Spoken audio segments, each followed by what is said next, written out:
Hi everyone, my name is Nikita and I welcome you all to today's session.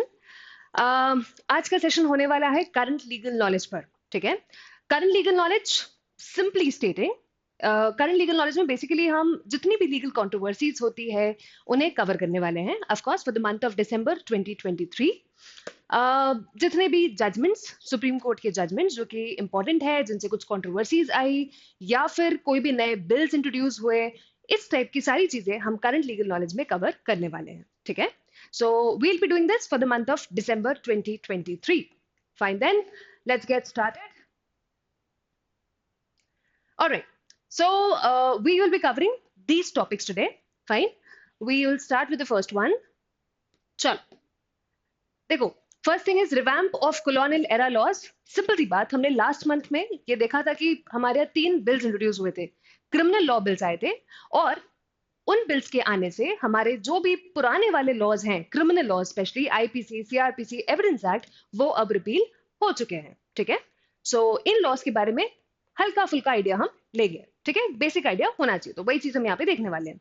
Next that would be the post office bill 2023। तो recently दिसंबर में ही एक bill pass हुआ है, पहले राज्यसभा में introduce हुआ, वहां पास हुआ, फिर लोकसभा में भी ये बिल पास हो चुका है, ठीक है? तो इस बिल के फीचर्स क्या हैं, क्या इंपॉर्टेंट है इसमें, क्या नए नए चेंजेस लेकर आया है, किन पुराने बिल्स को इसने रिपील किया है, all of that we are going to see. Fine. Next that is extent of tribunals power. तो यार अभी ट्राइब्यूनल्स होते क्या है, क्या इनके पावर से रिलेटेड सुप्रीम कोर्ट ने रिसेंटली कोई रूलिंग दी है क्या, all of that we are going to see. Then SC's verdict on Article 370। I know ये थोड़ा बहुत ज्यादा रेपिटेटिव हो सकता है ये, बिकॉज 370 ऑफ कोर्स वो कंट्रोवर्सी में भी बहुत था। एक बहुत ही लैंडमार्क जजमेंट आया है सुप्रीम कोर्ट का रिसेंटली आर्टिकल 370 के एब्रोगेशन को लेकर, तो वो उस पर एक डिटेल वीडियो भी अपन ऑलरेडी कर चुके हैं, बट क्योंकि इंपॉर्टेंट था तो I have included this here also, ठीक है? इसको भी अपन ब्रीफली डिस्कस करेंगे। Fine. Then SC's ruling on ED's power to arrest. तो यार हमने बहुत बार सुना है ना, एनफोर्समेंट डायरेक्टरेट की रेड पड़ी यहाँ पर, या कोई भी स्कैम हुआ या इकोनॉमिक ऑफेंसेस से रिलेटेड कोई भी बात हुई तो एनफोर्समेंट डायरेक्टरेट का नाम आता ही है वहां पर, है ना?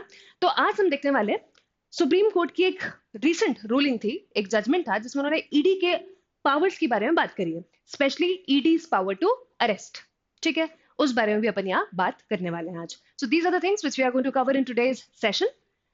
Fine then, let's get started with the first one, revamp of colonial era laws. तो भाई ये बहुत टाइम से न्यूज में था कि नए बिल्स आ रहे हैं, काफी चीजें हुई, ऊपर नीचे हुआ काफी पहले बिल्स आए, फिर उनको पहले तो एक कमेटी बनाई गई, फिर उन कमेटी के रिकमेंडेशन पर 3 नए बिल्स को इंट्रोड्यूस किया गया।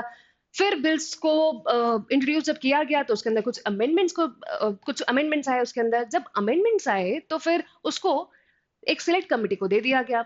सिलेक्ट कमेटी को देने के बाद वापस से बिल्स को इंट्रोड्यूस किया गया, एंड फाइनली जब देखा कि और अमेंडमेंट्स आ रहे हैं, बिल्स को विड्रॉ कर लिया गया। विड्रॉ करने के बाद फिर से रीइंट्रोड्यूस किया और फाइनली पास कर दिया गया। दोनों हाउसेज ने पास किया, प्रेसिडेंट ने असेंट दिया। वो असेंट प्रेसिडेंट ने अभी दिसंबर में ही दिया, दिस मंथ और लास्ट मंथ, राइट? तो दिसंबर के CLK में दिस बिकम्स इंपॉर्टेंट, राइट? तो भाई न्यूज में क्यों था, that you already know. Union Home Minister Amit Shah on December 12 introduced 3 revised bills in the Lok Sabha to replace the existing British era criminal laws. ये bills क्यों introduce किए गए? Basically ताकि जो existing criminal laws है उनको repeal किया जा सके, ठीक है? After withdrawing the previous versions introduced in August this year, तो इससे पहले जो versions आए थे बिल के वो अगस्त में आए थे, बट उनको विड्रॉ कर लिया गया था, ठीक है? क्योंकि उनमें बहुत सारे अमेंडमेंट्स बताए गए थे, तो उन अमेंडमेंट्स को हम वापस से करते, फिर सब लोग उन पे वोट करते, बहुत टाइम लगता।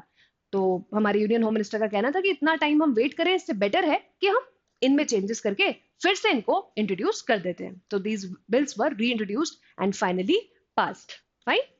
सो The bills received the President's assent on 25th of December 2023. तो इन बिल्स में क्या है, क्यों जरूरत थी इनको लाने की, all of that we'll see अभी, ठीक है? चलो, first thing, the bills are going to repeal and replace 3 bills. कौन-कौन से? अच्छा, these bills are going to replace 3 laws. कौन-कौन से? First is IPC, which is Indian Penal Code. Then you have the Code of Criminal Procedure, CRPC, and then Indian Evidence Act. ठीक है? which were implemented by the British before the country's independence in 1947.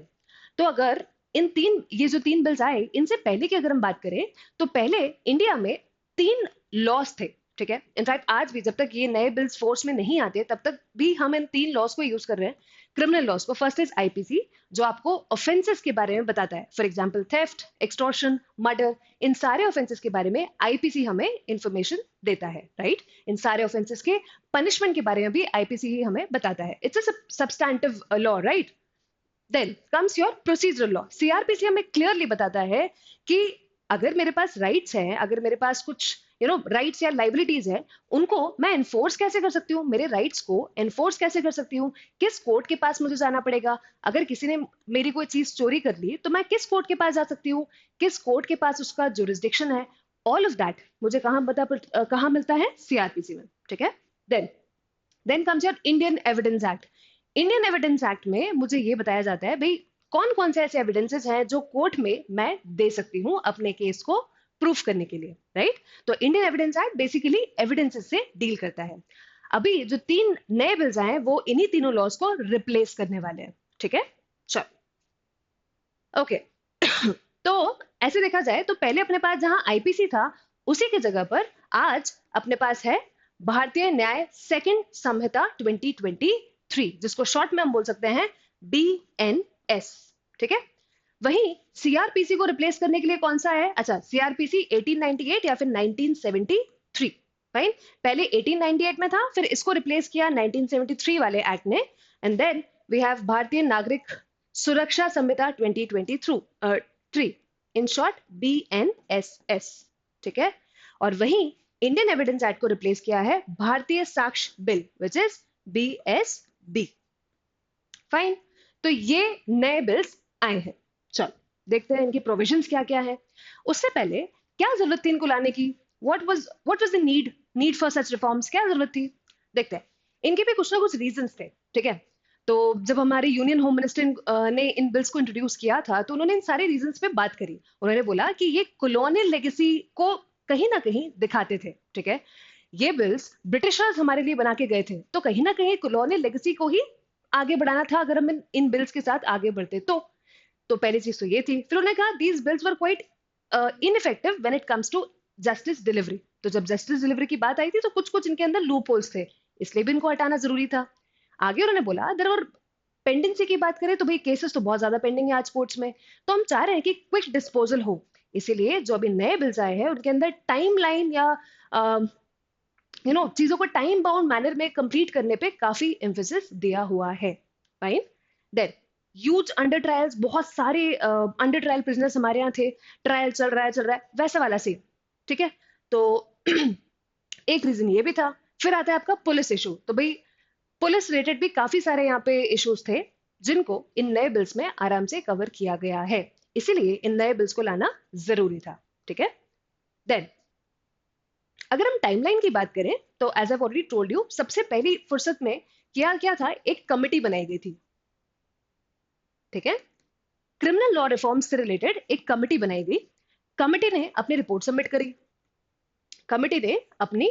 Submit करी, इस report के basis पे 3 नए bills introduce किए गए। 3 bills were introduced. जब ये बिल्स इंट्रोड्यूस किए गए पार्लियामेंट में तो उसके अंदर बहुत सारे अमेंडमेंट्स बताए गए कि ये खराब है, वो खराब है, ये चेंज करो, वो चेंज करो। तो फिर ये लगा कि नहीं यार, कुछ ना डिटेल डिस्कशन के लिए इन बिल्स को हमें रेफर करना चाहिए कमिटी को, सिलेक्ट कमिटी को। पार्लियामेंट में बहुत सारी कमिटीज होती है ना, तो उसी में से एक कमिटी थी सिलेक्ट कमिटी। उस कमिटी को इस बिल को रेफर कर दिया गया कि भैया आप चेक करिए इसके अंदर क्या क्या चीजें हैं, क्या क्या नहीं है, ठीक है। इसके एक एक प्रोविजन को चेक करो और बताओ कि क्या अमेंडमेंट्स इसके अंदर करने हैं, ठीक है। बिल अब दे दिया गया सिलेक्ट कमिटी को। सिलेक्ट कमिटी के बाद सिलेक्ट कमिटी ने जब बिल वापस दिया तो उसके अंदर उन्होंने बहुत सारे चेंजेस प्रपोज करे। अब अगर अच्छा ये ध्यान रखना, जब भी ये बिल पास होता है ना और सिलेक्ट कमिटी ने अगर ये बिल दिया तो आपको ये सारे प्रोविजंस पे सबके जितने भी मेंबर्स है हाउस में सबका वोट होना जरूरी है, ठीक है। तो भी बहुत लंबा प्रोसीजर हो जाता, अगर एक एक क्लॉज पर वोट करवाना होता तो बहुत लंबा और बहुत टाइम कंज्यूमिंग प्रोसेस होता है, right. That is the reason इन बिल्स को अब विड्रॉ कर लिया गया, ठीक है। और विड्रॉ करने के बाद फाइनली इन बिल्स को फिर से री इंट्रोड्यूस किया गया और री इंट्रोड्यूस करके इन्हें पास भी कर दिया गया। और फाइनली प्रेसिडेंट ने भी एसेंट अभी दिसंबर में दे दिया। दैट इज हाउ वी सी ये बिल्स फाइनली हमें इन शेप में दिख जाते हैं। ठीक है, तो कैसे एक कमिटी बनी, उसके बाद फिर पूरी चीज, कभी बिल्स आए, फिर री इंट्रोड्यूस करे गए, विड्रॉ करे गए, फिर री इंट्रोड्यूस करे गए, ये पूरी चीज हुई, but finally we have these 3 bills today.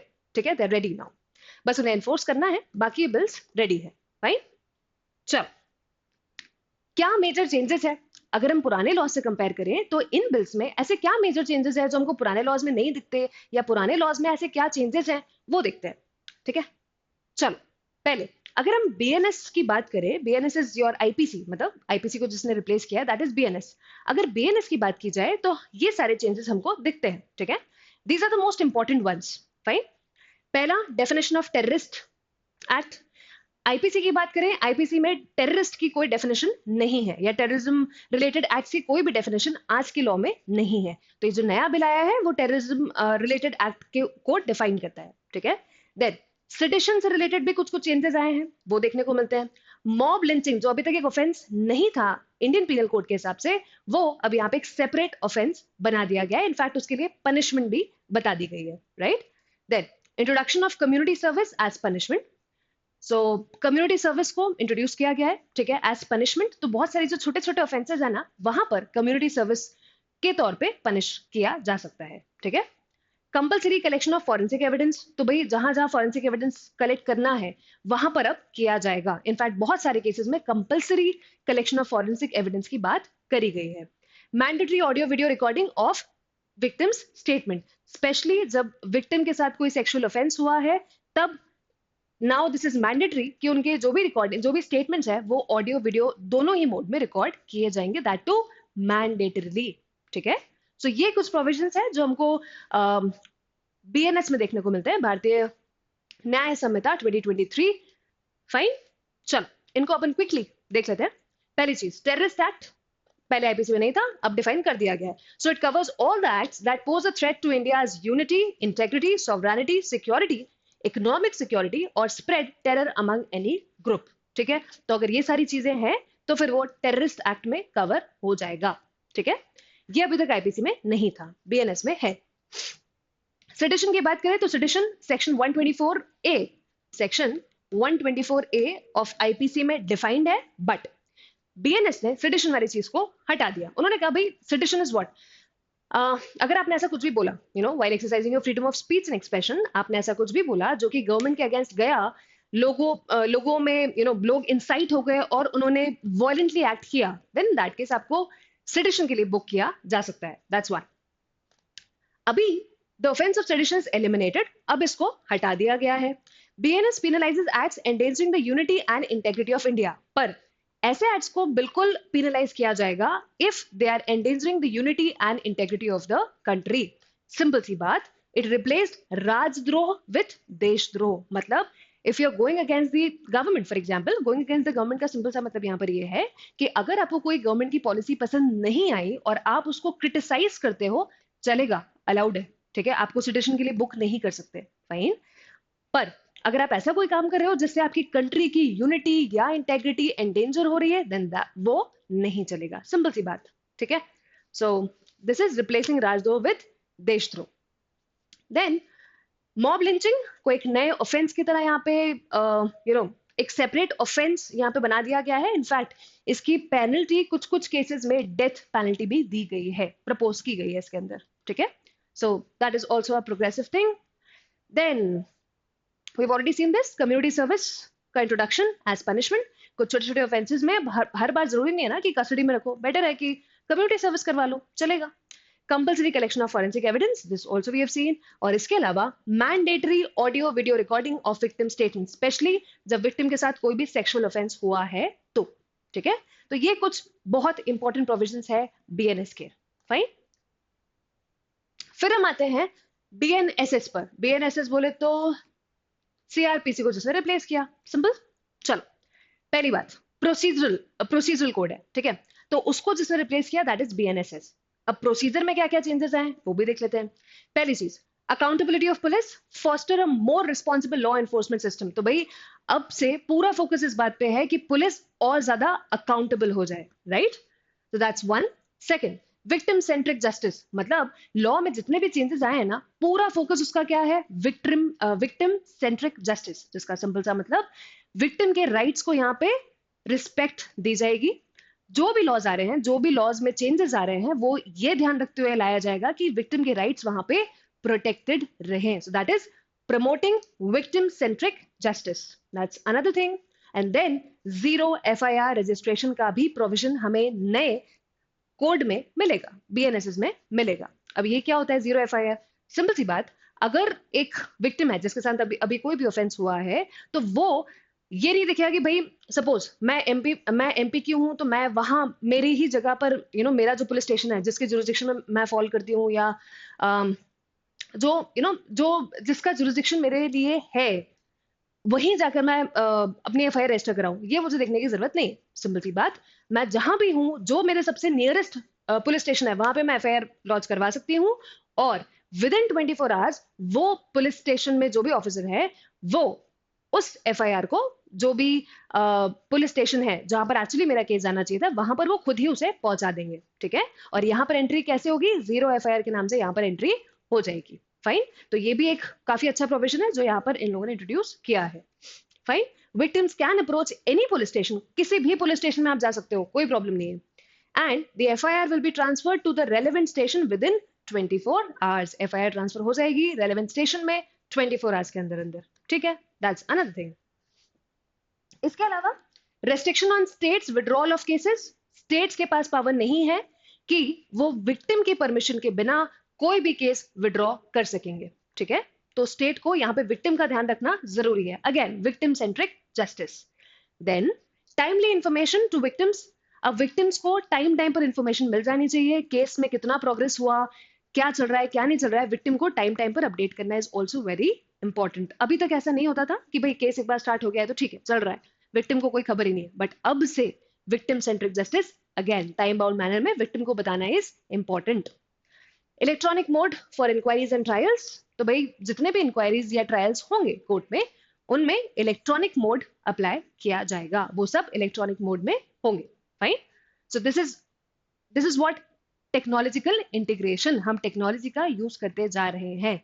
अगर अभी के लॉस की बात करें तो वहां पे टेक्नोलॉजी रिलेटेड चीजें बहुत कम है। वो लॉस कब बने थे? बहुत पहले, कॉलोनियल एरा में, राइट?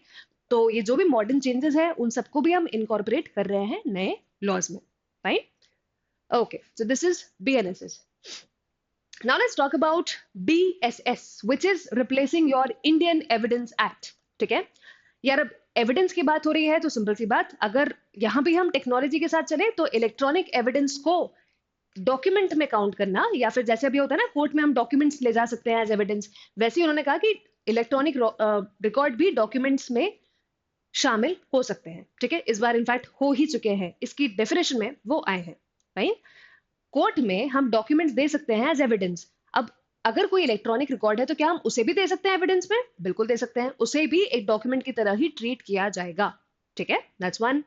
एडमिसिबिलिटी ऑफ इलेक्ट्रॉनिक और डिजिटल रिकॉर्ड्स एज एविडेंस, बिल्कुल इलेक्ट्रॉनिक रिकॉर्ड को भी अब एविडेंस के तौर पे हम एडमिट कर सकते हैं, अलाउड है। Then added more standards for considering electronic digital records as primary evidence। ठीक है, तो अभी सबसे ज्यादा फोकस पूरे एविडेंस एक्ट का बोले अगर तो, या फिर बीएसबी की बात करें तो पूरा फोकस किस पर है? टेक्नोलॉजी इंटीग्रेशन पर सबसे ज्यादा फोकस है कि भाई इलेक्ट्रॉनिक रिकॉर्ड को हम कैसे एडमिसिबल बना सकते हैं, या फिर उनकी प्रॉपर कस्टडी कैसे होनी है, उन्हें कहाँ कैसे स्टोर करना है, स्टोरेज उनका कैसा होगा, ट्रांसमिशन कैसे होगा, एंड ब्रॉडकास्ट कैसे होगा। इन सब से रिलेटेड लॉज हमको कहाँ देखने को मिलेंगे? बीएसबी में। ठीक है, जो इंडियन एविडेंस एक्ट को रिप्लेस कर रहा है। फाइन। तो ये कुछ चेंजेस हैं, कुछ इंपॉर्टेंट चेंजेस जो हमें नए बिल्स के बारे में पता होने चाहिए। ठीक है, अच्छा, कंट्रोवर्सी में तो ये बहुत रहे कि भाई इतने साल से चलते आ रहे लॉज थे, उन्हें क्या जरूरत थी हटाने की, और फिर नए लॉज आ गए, काफी कंट्रोवर्सी में रहे। बट इसका एक पॉजिटिव साइड भी है, let us look at that. कुछ पॉजिटिव आउटकम्स है ऑफ कोर्स, ये नए लॉज के आने से क्या क्या फायदा हो सकता है। Right? Women and children protection, obviously बात है। तो जैसे हमने अभी देखा विक्टिम सेंट्रिक जस्टिस, राइट, वो एक मेजर ऑब्जेक्टिव था इन लॉस को लाने का, वही एक मेजर ऑब्जेक्टिव ये भी था, विमेन एंड चिल्ड्रन प्रोटेक्शन। ठीक है, ऐसे काफी सारे ऑफेंसेस हैं जो इनके इनके इंटरेस्ट को ध्यान में रखते हुए डिफाइन करे गए हैं। ठीक है, देन टेक्नोलॉजिकल इंटीग्रेशन, ये तो हमने देखा ही। ठीक है, बीएसबी में स्पेशली जिसने एविडेंस एक्ट को रिप्लेस किया। विटनेस प्रोटेक्शन, विटनेस के प्रोटेक्शन को भी ध्यान रखा गया है यहाँ पर।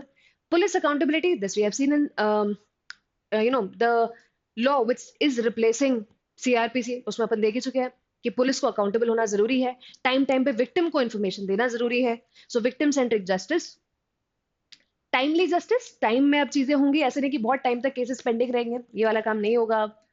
हर चीज के लिए पर्टिकुलर टाइम फ्रेम दे चुका है। ठीक है, लॉ। देन लीगल एक्सेसिबिलिटी, अब everyone will be able to have access to justice। ठीक है, सो ये सारे कुछ पॉजिटिव आउटकम्स इन बिल्स के हैं। Fine, so this is about the first thing which is the 3 important bills जो कि अब लॉज बन चुके हैं। फाइन, लेट्स सी कब एनफोर्स होते हैं, बट फिलहाल ये कुछ चेंजेस है जिनका आइडिया हमें होना चाहिए। फाइन, चलो let's move to the next one, and that is overhauling India's postal services, जिसका सिंपल सा मतलब पोस्ट ऑफिस बिल 2023 को इंट्रोड्यूस करना। ठीक है, इंडिया के पोस्टल सिस्टम की बात की जाए या फिर पोस्टल सर्विसेज की बात की जाए तो वी हैव सम बिल्स जो कि कई जमाने से चलते आ रहे हैं, बहुत पुराने बिल्स है, बहुत पुराने। ठीक है, उन्हीं बिल्स को रिप्लेस करते हुए एक नया बिल रिसेंटली इंट्रोड्यूस हुआ राज्यसभा में, और वो राज्यसभा में पास हो चुका है, फिर लोकसभा में गया, लोकसभा में भी वो बिल पास हो चुका है। यार अब कोई भी अगर नया बिल आया है तो कंट्रोवर्सी के बिना तो बात चलेगी नहीं, राइट? तो इस बिल में भी काफी सारी कंट्रोवर्सीज है रिगार्डिंग प्राइवेसी कंसर्न्स, काफी सारे कंसर्न्स एक्चुअली। इसके जो भी प्रोविजंस है ना, उसमें सेंट्रल गवर्नमेंट को अच्छे खासे पावर्स मिल रहे हैं। अब जब पावर्स वहां उन्हें अच्छे खासे मिल रहे हैं तो फिर बात ये भी आ रही है कि सर आप पावर्स को कैसे यूज करोगे? क्या आप ऐसे यूज करोगे कि सिटीजन की राइट वायलेट हो, राइट टू प्रिवेसी स्पेशली? तो इस टाइप के कुछ कंसर्न्स यहाँ देखने को मिले और इसीलिए ये बिल कॉन्ट्रोवर्सी में आया। चलो देखते हैं इसके प्रोविजंस क्या है। कॉन्टेक्स्ट क्या था? सिंपल सी बात ये जो नया बिल आया है postal services bill, it replaces the archaic Indian Post Office Act of 1898। Can you see the year? 1898 वाले बिल, इतना पुराना बिल, उसको रिप्लेस किया है इस नए बिल ने। ठीक है, It aims to modernize and revamp the postal services in India। तो पोस्टल सर्विसेज इंडिया में जैसी भी हैं उनको मॉडर्नाइज करने की कोशिश की जा रही है इस बिल को इंट्रोड्यूस करके। That's another thing। Then a shift from a traditional mail delivery system to comprehensive service delivery model.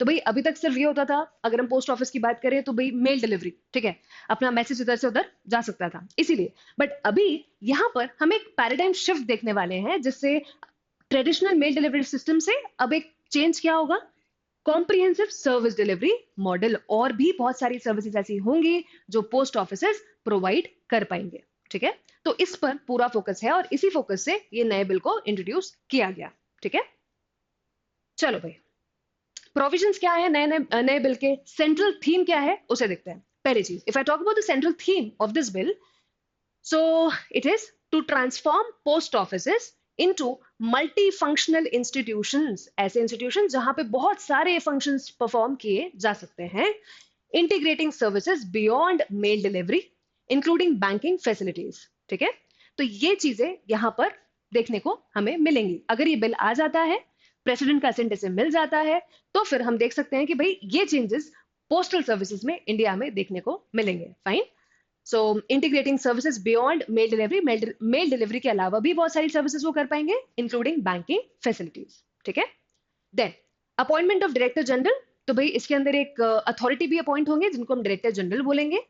इनका काम क्या रहेगा? Basically he will regulate and define services through the post office. तो भाई जो भी सर्विसेज हैं वो सर्विसेज कैसी होने वाली है, उनका उनकी टर्म्स एंड कंडीशंस क्या होंगी, उनको रेगुलेट कैसे किया जाएगा, all of that DG is going to decide. ठीक है, अच्छा, also including the supply and sale of postage stamps and postal stationery, इनका सप्लाई कैसे होगा, इनके चार्जेस क्या होंगे, all of that he is going to determine. ठीक है, तो ये कुछ इसके इंपॉर्टेंट प्रोविजंस हैं और देखते हैं। इसके अलावा तो भाई प्रोविजंस तो अभी तक ठीक ही लगे, अच्छी बात है ना कि मल्टी फंक्शनल इंस्टीट्यूशन हम उसको बना रहे हैं, पोस्टल सर्विसेज पोस्ट ऑफिसेज में अब और भी सर्विसेज हमको देखने को मिलेगी, बैंकिंग सर्विसेज मिलेगी वगैरह वगैरह। बट फिर दिक्कत कहाँ है? लेट्स सी, तो भाई कंट्रोवर्सी यहां पर आती है, ये जो है ना क्लॉज 9 ऑफ द बिल, यहां पे दिक्कत आती है। क्या बोल रहा है, let's see. It grants the central government the authority to appoint officers to intercept, open, or detain items in the interest of national security, public order, emergency और public safety। मतलब समझ रहे हो क्या होगा यहाँ पे? सेंट्रल गवर्नमेंट ऐसे ऑफिशियल्स अपॉइंट करेंगे जिनके पास पूरा पूरा पावर होगा कि पोस्ट ऑफिस में जो भी चीजें हैं ना, जो भी हमारे लेटर्स या जो भी आइटम है, उनको वो खोल सकते हैं, इंटरसेप्ट कर सकते हैं, चाहे तो डिटेन भी कर सकते हैं on off course few grounds. अगर उनको लगता है कि भाई नेशनल सिक्योरिटी खतरे में है, या पब्लिक ऑर्डर डिस्टर्ब हो सकता है, या इमरजेंसी वाली सिचुएशन है, या पब्लिक सेफ्टी है। ग्राउंड्स तो बहुत अच्छा लग रहा है सुनने में, बट अगर प्रैक्टिकल इम्प्लीकेशंस देखी जाए तो मिसयूज के चांसेस तो हैं। कोई भी ऑफिशियल अगर कोई भी आइटम ऐसे चेक करने लगेगा इन ग्राउंड्स पर, तो थोड़े से प्रिवेसी कंसर्न्स तो रहेंगे अगर प्रॉपर रेगुलेशंस नहीं है तो। और यही कंसर्न्स ने कंट्रोवर्सी को रेस किया, सिंपल सी बात। ठीक है, चलो। The bill lacked clear procedures for intercepting or opening letters and packages। तो भी बिल क्लियरली बता नहीं रहा कि क्या प्रोसीजर होने वाला है इस क्लॉज को इंप्लीमेंट करने के लिए, वहां दिक्कत। Lack of clarity on materials prohibited from postal transmission, उन्होंने ये तक नहीं बताया, इस बिल में ये क्लियरली नहीं दिया हुआ है कि ऐसे कौन कौन से मटेरियल्स हैं जो ये पोस्टल ट्रांसमिशन में बैंड होंगे या फिर अलाउड नहीं होंगे। Again no information as to this also. Then potential violations of privacy and increase surveillance. अब हर चीज पे गवर्नमेंट, मतलब अगर हर चीज गवर्नमेंट ऐसे मॉनिटर करेगी तो फिर राइट टू प्राइवेसी कहाँ जाएगा, जो आर्टिकल 21 में हमको क्लियरली देखने को मिलता है, राइट? तो in a way it is a violation of article 19 and 21 also. तो ये कुछ कंसर्न्स हैं जो पोस्टल सर्विस बिल को या फिर पोस्ट ऑफिस बिल को कंट्रोवर्सी में लेकर आते हैं। ठीक है, मेन कंसर्न इसमें राइट टू प्राइवेसी से रिलेटेड ही है। ठीक है, सो दैट्स द थिंग। अच्छा, इस पर अभी कंसर्न्स तो थे, तो ऑब्वियसली बात है गवर्नमेंट को अपने क्लैरिफिकेशंस देने ही थे। जब गवर्नमेंट से क्लैरिफिकेशन मांगे गए तो गवर्नमेंट ने क्या बोला, लेट्स सी। गवर्नमेंट का यहाँ पे कहना है that the interception is essential for national security in a complex and diverse society. तो भाई इंडिया की बात करें तो काफी कॉम्प्लेक्स सोसाइटी है, डाइवर्सिटी बहुत है, तो नेशनल सिक्योरिटी को ध्यान में रखते हुए ये इंटरसेप्शन, ये ये जो भी आइटम्स ट्रांसमिट हो रहे हैं उनको कहीं ना कहीं रोकना, उनको रेगुलेट करना जरूरी है, ऐसा गवर्नमेंट ने बोला। गवर्नमेंट ने यह भी बोला that it is government's right to monitor the transportation of illegal substances such as narcotics through postal networks. तो उन्होंने कहा ये हमारा राइट है भाई, इलीगल चीजें अगर हो रही हैं या इलीगल ट्रांसमिशन चल रहा है थ्रू पोस्टल सर्विसेज या through post offices, for example illegal items का कुछ भी ट्रांजैक्शन चल रहा है, फॉर एग्जाम्पल ड्रग्स ही इधर से उधर ट्रांसमिट किए जा रहे हैं या नारकोटिक्स ट्रांसमिट किए जा रहे हैं, तो ये गवर्नमेंट का राइट है कि वो मॉनिटर कर सकते हैं। गवर्नमेंट ने ये कुछ क्लैरिफिकेशंस दिए। ठीक है, क्लैरिफिकेशंस भी मिल गए, कंसर्न्स भी हाईलाइट कर दिए। अब क्या, लेट्स सी ये बिल फाइनली प्रेजेंट सेशन मिलता है या नहीं मिलता है, राइट? बट तब तक के लिए हमें इस कंट्रोवर्सी का आइडिया होना चाहिए। तो अगर नटशल में बात की जाए एकदम शॉर्ट में, तो कुल मिला के बात यह है कि ऑफ कोर्स अगर पोस्ट ऑफिस बिल की बात की जाए तो इट्स अ पैराडाइम शिफ्ट। बहुत अच्छी बात है यार, 1898 के बिल्स को अब हम फाइनली रिप्लेस कर रहे हैं with the new bill, so of course it's a paradigm shift. Postal services के लिए बहुत अच्छा मूव है, बट अगेन कुछ कुछ कंसर्न्स हैं। कैसे कंसर्न? जैसे privacy related, surveillance related and need for clear definitions and safeguards. तो ये कंसर्न्स भी हैं। इन कंसर्न्स के लिए गवर्नमेंट ने क्लैरिफिकेशंस भी दिए, but there is a need for more vigilant monitoring. Let's see आगे चीजें क्या होती हैं, बिल पास होता है नहीं होता है, but as of now this is the scenario. ठीक है, तो आइडिया होना चाहिए, फिर इस पे जो भी प्रोग्रेस होता है वो भी अपडेट कर दिया जाएगा, राइट? चल आगे बढ़ते हैं with the next one, and that is, are tribunals empowered to give directions to the government to make policy? अब पहली बात तो ये ट्राइब्यूनल्स होते क्या हैं, इन्हें समझते हैं। अच्छा, रिसेंटली सुप्रीम कोर्ट के पास एक जजमेंट, एज इन उनको एक केस चल रहा था उनके पास जिसमें उनको एक जजमेंट देना था। वहां पे बात आई कि भाई क्या ट्राइब्यूनल्स के पास इतने पावर हैं कि वो सरकार को बोल सकते हैं कि आप ये पॉलिसी नहीं ऐसे बनाओ, पॉलिसी को ऐसे नहीं ऐसे बनाओ, या फिर पॉलिसी बनाओ, इस चीज पे पॉलिसी नहीं है ना आप बनाओ, ऐसे कुछ कर सकते हैं क्या? ये चीज कोर्ट ने यहाँ पर इस केस में कंसिडर करी। देखते हैं, चलो उससे पहले तो अपन ये समझते हैं कि ट्राइब्यूनल्स होते क्या हैं। What are these tribunals? What are tribunals? हमें कोर्ट्स तो पता है ना, कोर्ट्स तो हमको पता है। We follow a hierarchy of courts, तो पहले होते हैं अपने पास सबॉर्डिनेट कोर्ट्स, फिर होते हैं अपने स्टेट लेवल पे high court, and then we have the apex court और द सुप्रीम कोर्ट, है ना। अच्छा, जब हम ट्राइब्यूनल्स की बात करते हैं, अच्छा एक चीज और देखो यहाँ पे कि we have pendency of cases, है ना। लोअर कोर्ट्स के पास भी बहुत सारे केसेस हैं, इनफैक्ट सारी कोर्ट्स के पास बहुत सारे केसेस हैं। इन ताकि केसेस टाइमली सॉल्व हो जाएं और पेंडेंसी थोड़ी बहुत कम हो जाए, कोर्ट्स पे थोड़ा बर्डन कम हो जाए, इसीलिए ट्राइब्यूनल्स को बनाया गया। Tribunals basically quasi judicial bodies होते हैं। क्वाज़ाई जुडिशियल मतलब जुडिशरी की जैसे दिखने वाले, जुडिशरी के जैसे, ठीक है।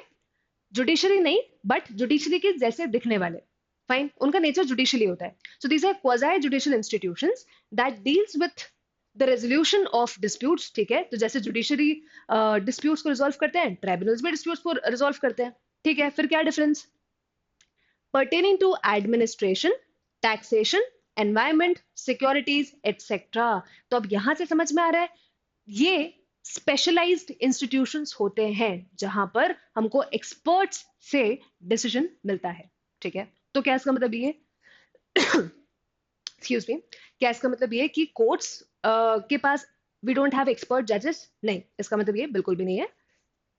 यहाँ पे एक बात समझो, देखो ऐसे बहुत सारे मैटर्स होते हैं। For example you talk about environment, taxation की बात करें, एनवायरमेंट की बात करें, या कंपनी मैटर्स की बात करें, तो हमने ये सोचा कि भाई इन सारे मैटर्स में ना हमें एक्सपर्ट्स की जरूरत है, राइट। तो इसीलिए ट्राइब्यूनल्स बनाए गए, ताकि इनका काम सिर्फ इतना है कि अगर कोई एनवायरमेंटल रिलेटेड मैटर है तो वो पहले कोर्ट में जाए, उससे बेटर पहले ट्राइब्यूनल में जाएगा, ठीक है। ट्राइब्यूनल में फिर अगर अपील होनी होगी तो एपेलेट ट्राइब्यूनल के पास जाएगा, और उसके बाद फाइनली हाई कोर्ट या सुप्रीम कोर्ट के पास जाएगा, ठीक है। तो पहले ही अगर हमारे पास एक्सपर्ट्स की बॉडी है, तो वही लोग देख लेना इसको, सोल्यूशन ही तो देना है, डिस्प्यूट ही तो रिजॉल्व करना है, वो लोग कर लेंगे, क्या दिक्कत है, ठीक है। तो वो चीज, इन्हीं चीजों को ध्यान में रखते हुए ट्राइब्यूनल्स बनाए गए, ठीक है। अच्छा, जैसे कोर्ट में प्रोसीजर होता है ना एकदम रिग्रेस सा, एविडेंस होगा तो वो बिल्कुल एविडेंस एक्ट के हिसाब से होगा, या फिर सिविल केसेस की बात करें तो प्रोसीजर पूरा सीपीसी के हिसाब से चलेगा, कोड ऑफ सिविल प्रोसीजर।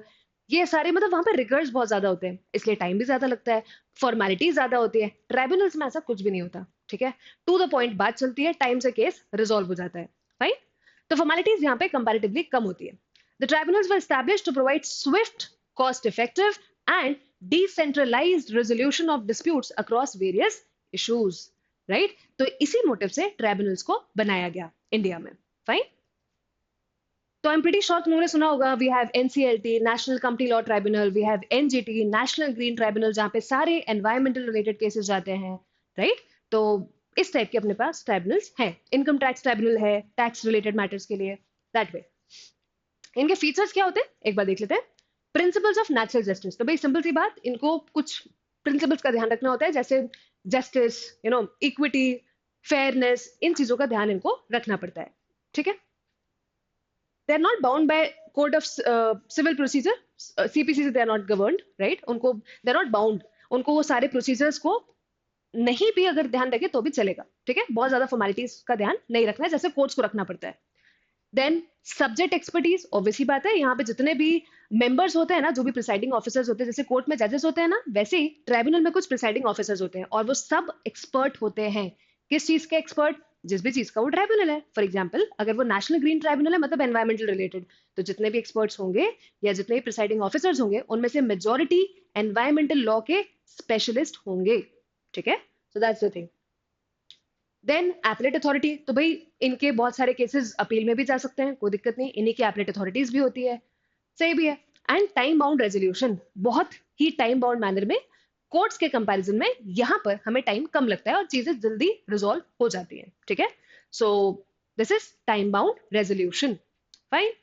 चलो आगे बढ़ते हैं। This is constitutional legal provisions, तो भाई क्या कॉन्स्टिट्यूशन भी ट्राइब्यूनल्स के कंसेप्ट को रिकॉग्नाइज करता है? बिल्कुल करता है। अच्छा, स्टार्टिंग में कॉन्स्टिट्यूशन में ट्राइब्यूनल्स का कुछ कुछ भी नहीं था, ठीक है। तो फिर कब इंट्रोड्यूस हुआ? 42nd कॉन्स्टिट्यूशन अमेंडमेंट एक्ट से 1976 में पहली बार पार्ट 14A ऐड हुआ कॉन्स्टिट्यूशन में।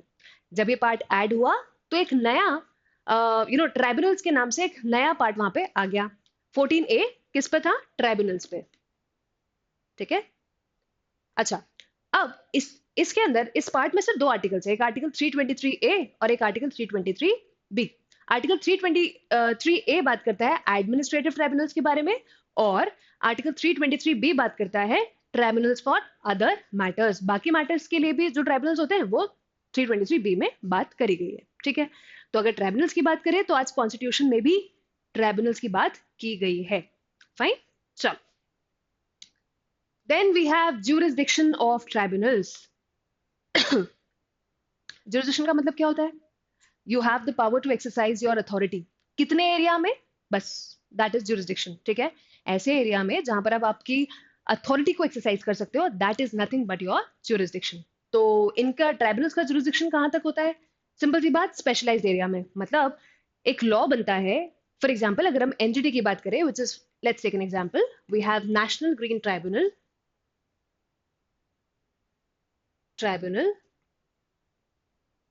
जो कि एनवायरमेंटल रिलेटेड मैटर से डील करता है, ठीक है। एनवायरमेंटल रिलेटेड मैटर से डील करता है।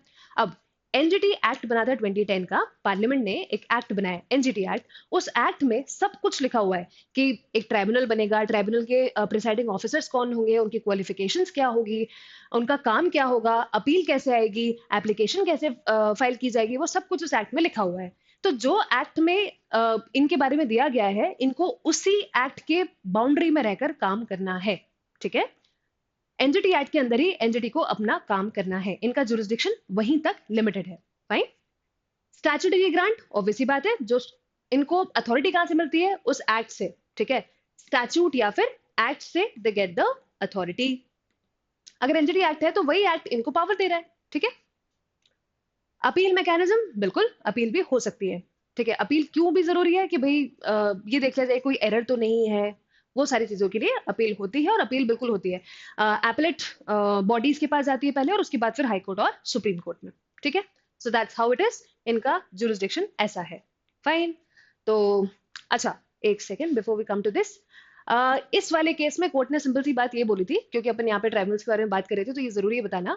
देखो यहाँ पे हुआ क्या था, कंट्रोवर्सी में इतनी सी चीज थी कि एक आर्म्ड फोर्सेस ट्राइब्यूनल था, ठीक है। आर्म्ड फोर्सेस ट्राइब्यूनल था।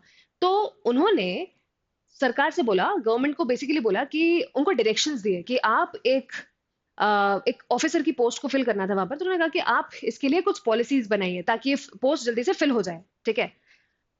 जज एडवोकेट जनरल, जैग की एक पोजीशन थी, उसको फिल करना था। तो ये जो ट्राइब्यूनल था, ट्राइब्यूनल ने गवर्नमेंट से बोला कि आप ऐसी पॉलिसी बनाओ जिससे ये पोस्ट जल्दी से फिल हो जाए। तो ये केस कोर्ट के पास गया, तो कोर्ट ने बोला कि भाई ट्राइब्यूनल्स के पास इतना पावर नहीं होता है कि वो सरकार को ऐसे डायरेक्शन दे सके।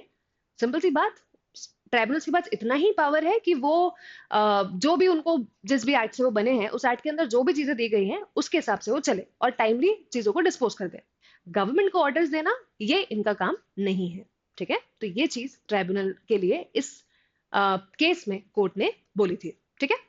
तो कंट्रोवर्सी है, ट्राइब्यूनल्स पे अगर कुछ भी आता है तो हमें उसका कंसेप्ट क्लियर होना जरूरी है, that's why this is discussed here. चलो भाई, अब ये थोड़ा सा रेपिटेटिव हो रहा है, आई नो।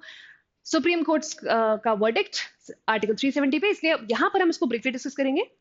और इसके अलावा ये जजमेंट मैं ऑलरेडी डिटेल में डिस्कस कर चुकी हूँ, so you guys are free to watch that, कोई दिक्कत नहीं है। एली के चैनल पर ही यू विल फाइंड दैट, पूरा डिटेल वीडियो है जिसमें हिस्ट्री से लेके वी हैव कवर्ड एवरीथिंग, ठीक है।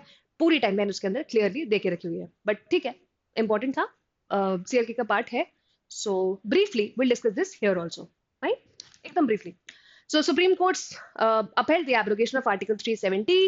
तो यार हमें पता है रिसेंटली आर्टिकल 370 को स्क्रैप किया गया। एक्चुअली स्क्रैप तो कुछ टाइम पहले कर दिया गया था प्रेसिडेंशियल ऑर्डर के थ्रू, बट फिर जब स्क्रैप कर दिया, बहुत बड़ा सा लैंडमार्क मूव था ये, 370 को ऐसे कैसे हटा दिया, तो उस पर बहुत सारी कंट्रोवर्सी हुई। फिर ये सारी पेटिशंस क्लब कर दी गई, सुप्रीम कोर्ट में पहुंची, सुप्रीम कोर्ट ने जजमेंट अभी दिया, इसलिए ये कंट्रोवर्सी फिर से आई कि भाई वो सही था या नहीं था। अच्छा, हमें ये पता है कि प्रेसिडेंट का एक ऑर्डर आया था, ठीक है, 2019 में प्रेसिडेंट का एक ऑर्डर आया था जिससे उन्होंने आर्टिकल 370 को, जो कि एक स्पेशल स्टेटस देता है जम्मू कश्मीर को, उसको स्क्रैप कर दिया था, है ना। अच्छा, उसी ऑर्डर को यहाँ पे चैलेंज किया गया था इस केस में, in reference to article 370 of Indian constitution. Fine. अब यहाँ पे एक 5 जज कॉन्स्टिट्यूशन बेंच बैठी, which was headed by obviously our CJI justice D Y Chandrachud. उन्होंने इस लैंडमार्क जजमेंट में यूनानिमसली बोला कि सेंटर का ये जो डिसीजन था एब्रोगेट करने का आर्टिकल 370, वो बिल्कुल वैलिड था, ठीक है। And directed the restoration of its statehood at the earliest. तो वो जो प्रेसिडेंशियल ऑर्डर आया था ना, उससे दो चीजें हुई थी। पहली चीज कि जो स्पेशल स्टेटस था जम्मू एंड कश्मीर का, वो अब खत्म हो चुका है। और दूसरी चीज, हमारे यूनियन होम मिनिस्टर एक नोटिफिकेशन लेकर आए थे, जिससे जम्मू एंड कश्मीर को दो पार्ट्स में डिवाइड कर दिया गया था। दो यूनियन टेरिटरीज उसको बना दिया गया था, पहले जम्मू एंड कश्मीर और दूसरी लद्दाख। ठीक है, तो कोर्ट ने यहाँ पे ये भी बोला कि भाई उसको उसको स्टेटहुड वापस रेस्टोर कर दो। भाई ये चीज यहाँ पे कोर्ट ने बोली। अच्छा, आर्टिकल 370 क्या है, ये अपने लिए थोड़ा इंपॉर्टेंट हो जाता है। ठीक है, क्योंकि इसी को अब हटा दिया गया है। तो पहली चीज तो इट्स अ टेम्पररी प्रोविजन था हमारे कॉन्स्टिट्यूशन में, जिससे जम्मू एंड कश्मीर को स्पेशल स्टेटस मिला था। Now all the provisions of the constitution are not applicable to JNK। अच्छा, इसी स्पेशल स्टेटस की वजह से पता है, जो इंडियन कॉन्स्टिट्यूशन के सारे प्रोविजन जो सारे स्टेट्स पे अप्लाई होते हैं ना, वो जम्मू कश्मीर पे नहीं हो पाते थे। क्यों? क्योंकि उसको स्पेशल स्टेटस मिला था।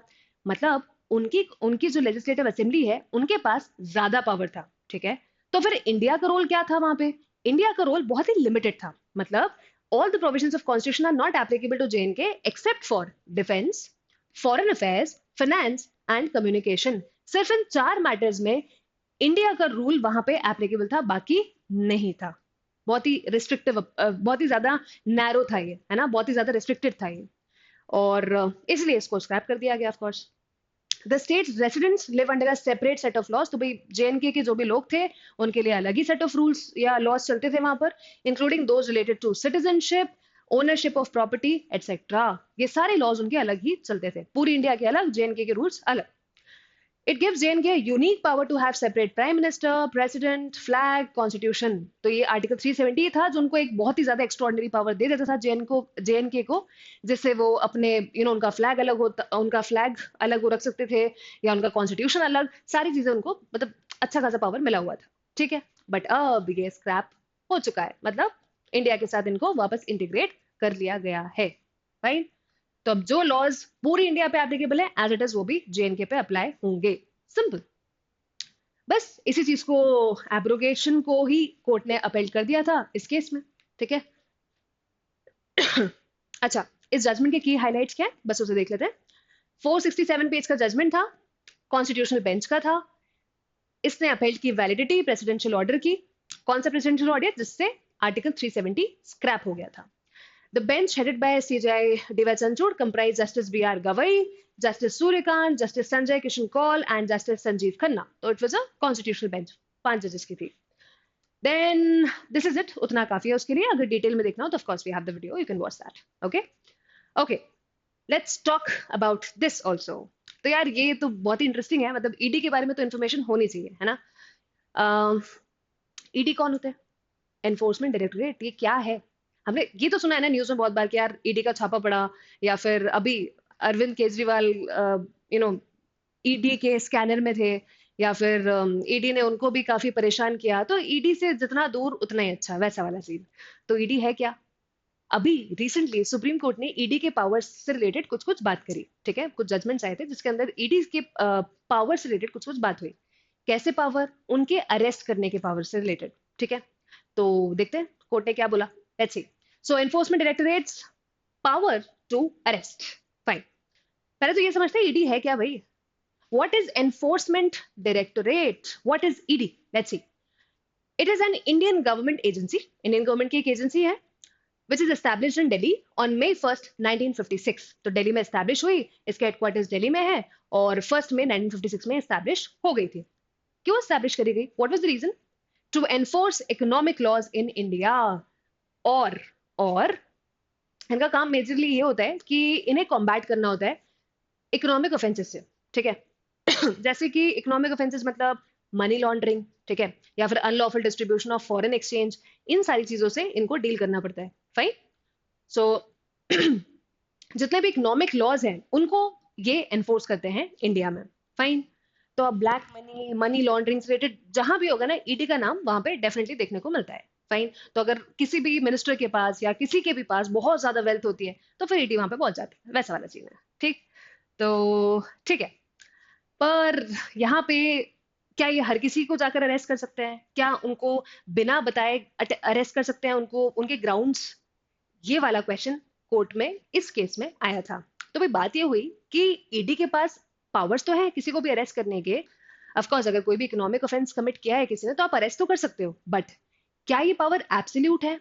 मतलब देखो, हमें नॉर्मली ये पता है कि जब भी पुलिस किसी को अरेस्ट करती है तो उसको ग्राउंड्स बताती है ना? उसको ग्राउंड्स बताने जरूरी होते हैं। कॉन्स्टिट्यूशन में भी क्लियरली दिया हुआ है आर्टिकल 22 में कि भाई जब भी आप किसी इंसान को अरेस्ट करते हो तो ये अरेस्टेड पर्सन के फंडामेंटल राइट्स हैं कि आप उसको बताएं कि आपको अरेस्ट क्यों किया गया है, राइट?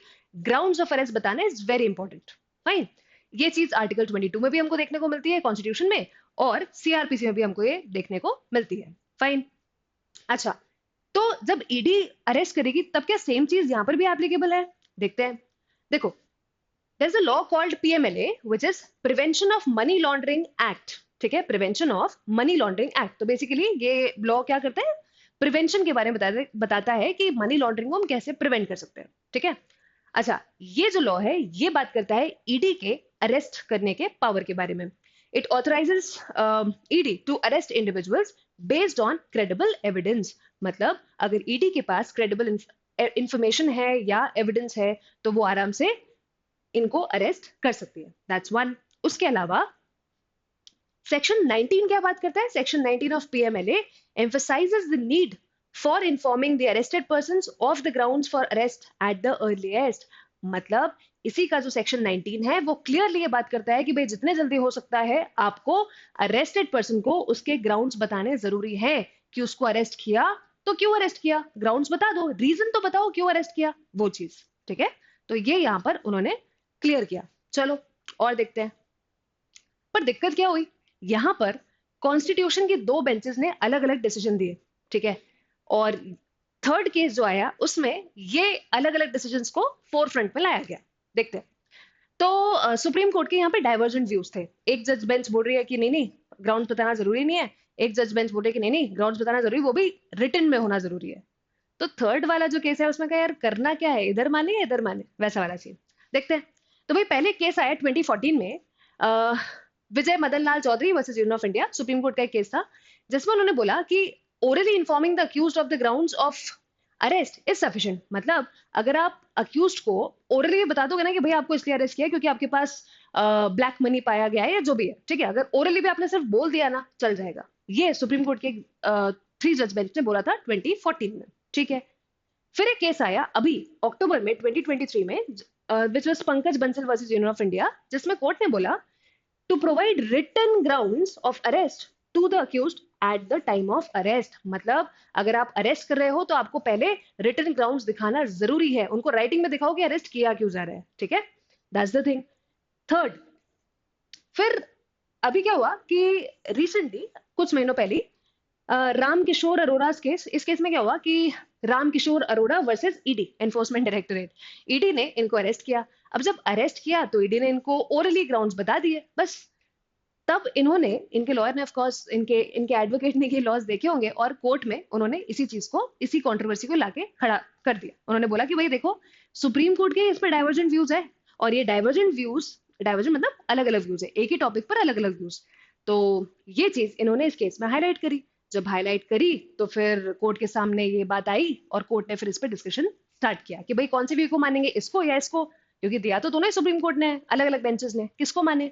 फाइनली इस केस में कोर्ट ने क्या बोला? फिर supreme court decision Arora case, court ने पहली बात तो बोली कि भाई देखो, आपका केस पहले ही हो चुका था, एज एन आपको अरेस्ट पहले ही कर दिया गया था, समवेयर अराउंड जुलाई या सितंबर के आसपास इनको इनको अरेस्ट कर लिया गया था। ठीक है, अरोड़ा, कौन से है, रामकिशोर अरोड़ा को उसी टाइम अरेस्ट कर लिया गया था। ठीक है, और ये जो जजमेंट आया कि भाई रिटर्न में होना चाहिए, तो अक्टूबर में आया, तो फिर हम इसको रेट्रोस्पेक्टिवली मतलब बैक डेट से अप्लाई तो नहीं करेंगे। तो उन्होंने कहा कि भाई रिटर्न वाली चीज आपके केस में एप्लीकेबल नहीं होगी। ठीक है, क्योंकि इनको अरेस्ट कब किया गया था?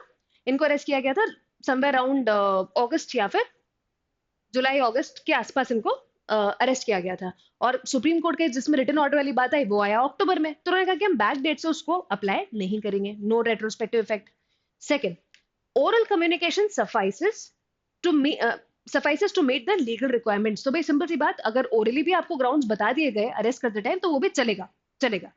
पर उसके साथ एक चीज ध्यान रखनी है, oral intimation and written communication within 24 hours of arrest is enough। Simple सी बात, जब आप किसी इंसान को अरेस्ट करने जा रहे हो या जब ईडी ऑफ कोर्स जब किसी इंसान को अरेस्ट करने जा रही है तो ओरली उसको उस टाइम पे ग्राउंड्स बता सकती है, ठीक है। और 24 आवर्स के अंदर अंदर उसको अरेस्ट करने के 24 आवर्स के अंदर अंदर उसको रिटन कम्युनिकेशन भी दे देना जरूरी है। तो 24 घंटे के अंदर भी किया जाएगा तो भी चलेगा, ठीक है। ये चीज कोर्ट ने यहाँ पर बोली। फाइन। तो उन्होंने बेसिकली एक हार्मोनियस कंस्ट्रक्शन यहाँ पे दे दिया, दोनों केसेस को अच्छे से पढ़ते हुए समझते हुए ये चीज बोली है कि भाई ओरली ग्राउंड्स बता दो और 24 घंटे के अंदर अंदर रिटन कम्युनिकेशन भी दे दो, दैट्स इट, काम हो जाएगा। ये चीज उन्होंने यहाँ पर बोली। That's it for now. 5 अलग अलग टॉपिक्स, काम की बात, डन, ठीक है। जो भी इंपॉर्टेंट चीजें थी वो अपन ने यहाँ पे कवर करी। आर्टिकल 370 वाला वीडियो देखना है या बीएनएस को और डिटेल में जानना है, ये जो भी 3 बिल्स आए हैं, तो we have separate videos for them, of course you can watch them. But उसके अलावा we have touched almost all the important things जो भी दिसंबर के मंथ में हुई हैं, लीगल कंट्रोवर्सीज ऑफ कोर्स, ठीक है। सो आई होप ये वीडियो यूजफुल रहा होगा फॉर ऑल ऑफ यू। और जो भी चीजें हैं, जो भी सजेशंस हैं, कमेंट्स हैं, how did you find the video, काम का था नहीं था, समझ में आया, let me know in the comment section. And that's it from my end. I will see you in the next session. Till then, take a very good care of yourself. Thank you.